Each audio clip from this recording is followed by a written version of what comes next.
Hello. বেশিরভাগ সময় যদি আমরা লেস ইম্পর্ট্যান্ট কাজে ব্যস্ত থাকি কিংবা ফেক ট্রানজাকশানে ব্যস্ত থাকি, ফেক ওয়ার্ডসে ব্যস্ত থাকি, ফেক জিনিস দেখতে ব্যস্ত থাকি, তাহলে লাইফটাও ফেক হয়ে যাবে। ফেক ভ্যালু হবে না।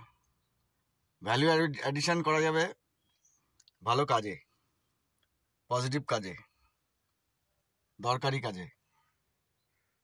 তো ওটা বুঝতে হবে what is less important, what is less essential. That's it. সময় এবং কাজ দুটোই ইম্পর্ট্যান্ট হতে হবে জীবনের জন্যে, সময়ের জন্যে এবং সম্পর্কের জন্যে। লেস ইম্পর্ট্যান্ট কাজে সময় নষ্ট করা যাবে না। Thank you.